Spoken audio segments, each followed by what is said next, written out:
With just over 10 weeks until the start of the first Grand Tour of the season, details of the 2021 Giro d'Italia have just been unveiled. So we're going to take a first look at that route and let you know which stages in particular you really do not want to miss.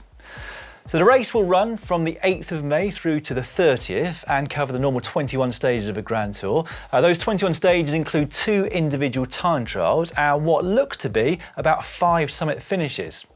In total, it's 3,450 kilometres, which start in Torino and finish in Milan. Now, just before we get on to the nitty-gritty of the race, we wanted to let you know that you can watch the entire race live and on demand, totally ad-free on GCN Plus, and that's in all territories excluding New Zealand and Latin America.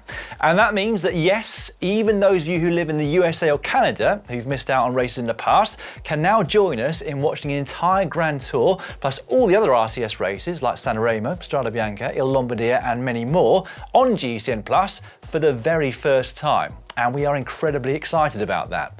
Don't forget also that you've got until the 28th of February to get the entire GCN Plus package at 50% off. So that's a whole year of live and on-demand bike racing, our weekly World of Cycling show, and all of our incredible epic original documentaries for a whole year for 20 quid, 20 euros, or $25 if you sign up before the end of February. Anyway, that was my very best sales pitch out of the way, so let's take a look at the route of what is my favourite Grand Tour of the year. So, the race will kick off on Saturday the 8th of May in Torino with a very short 9-kilometre individual time trial. Now, I don't expect the race will be won on this day, of course, but it will give us a very early indication of who is on form. Such a short time trial like that leaves little margin for error, and any mechanicals or slip-ups could lead to some early time losses for our general classification favourites. Now, if he takes the start there in Torino, which appears to be the case, then I think we can all agree that Ineos Grenadiers' Top Gunner will probably win the stage and the first pink jersey of the race. Over the next few stages, the route winds south before we get what looks like the first uphill finish. That's at Ascoli Piceno on stage 6. The Apennine climb of San Giacomo is just over 16 kilometres in length with an average gradient of around 6%. This never seems to exceed 10% or so at the steepest point, so it's not exactly a tough climb, but it should weed out any general classification hopefuls who haven't got their preparation quite right, and also show us who's brought their A game to the race before the end of the first week.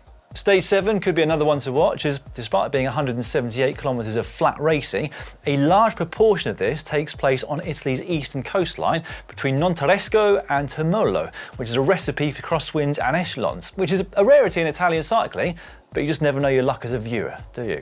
So it's an easy stage on paper that the race organisers RCS Sport have only classified as 2 stars difficulty, but one that, weather dependent, could have a very significant impact on the overall general classification. The race after that begins to head north again with uphill finishes on stages 8 and 9 before a relatively benign looking day for the sprinters on stage 10 from L'Aquila to Foligno before the first rest day comes on Tuesday the 18th of May. So that means that they've got 10 days of flat out racing before they get to briefly put their feet up for 24 hours or so. Racing then resumes the following day with stage 11, and it's definitely another one to watch, not least because it's been coined as the Brunello di Montalcino wine stage. 163 kilometres of rolling Tuscan roads through the vineyards is prime puncher territory. Now this is going to be a short, sharp stage that I would imagine will be ridden like a one-day classic, with puncheurs and breakaway specialists putting everything on the line to try and take the spoils. Now on days like that one, it is very likely that we'll see a general classification rider or two be caught out and end up losing a chunk of time. So we are expecting to see quite a nervous bunch after that initial rest day. The route will then continue north through Tuscany with a couple of long stages that are around about 200 kilometres in length, and that's before we get to the first of the big, and I mean big, mountain stages of the race, the infamous Monte Zoncolan. That is going to host the finish of stage 15. Now this is a 5-star stage, and after 2 weeks of racing, it's going to give us a really good indication as to who will be on the final podium come Milan. Now the Zoncolan itself is truly brutal. So it's 13.5 kilometres long with an average gradient of 9%, but the maximum is 23%. ouch. I mean, it's so steep that even the top climbers in the race are going to be swapping their normal gearing to compact to help ease with the suffering. But this is also a day where my thoughts and prayers are going to be firmly with the riders in the gruppetto. Good luck, guys.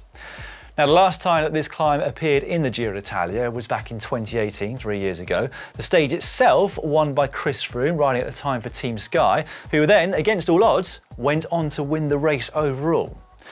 Just one day's grace with a short flat transitional stage before another truly brutal mountain test comes on stage 16. That one includes 4 savage categorised climbs: La Grossa Setta, Passo Fedaya, Passo Pordoi and a Passo Giao before they descend to the finish in Cortino d'Ampezzo. With the rest day following that, this is going to be a very decisive stage in the race and will definitely be one to mark on your calendar. The final rest day comes on May the 25th, and that gives way to the race's roaring crescendo with 3 mountain stages, 2 summit finishes, and the race's longest day, and the final individual time trial into Milan. So stage 17 from Canazzai to Sega di Alla covers 193 kilometres with an ascent of the Passo di San Valentino on the way to the summit finish of the Sega di Alla. Not a particularly well-known climb, that one, is it? But it was used before at the Giro del Trentino, where none other than Vincenzo Nibali took the win.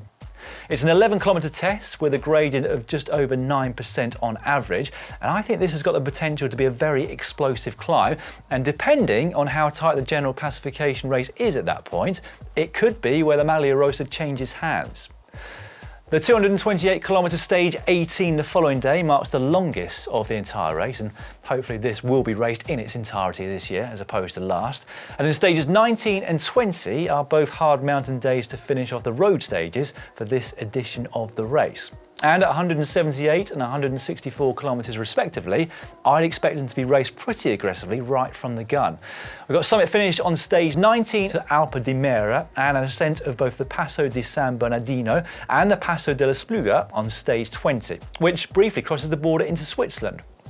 So, if you have the time, I would suggest trying to catch both of those stages in their entirety, or at least all of the live coverage. There's something about the final few days of racing at the Giro d'Italia that is just really, really special, and it's always full of surprises. Now, in somewhat traditional fashion, the race then concludes with an individual time trial into Milan on stage 21, but it's a touch longer than we've seen over the last few years, so just shy of 30 kilometres in length.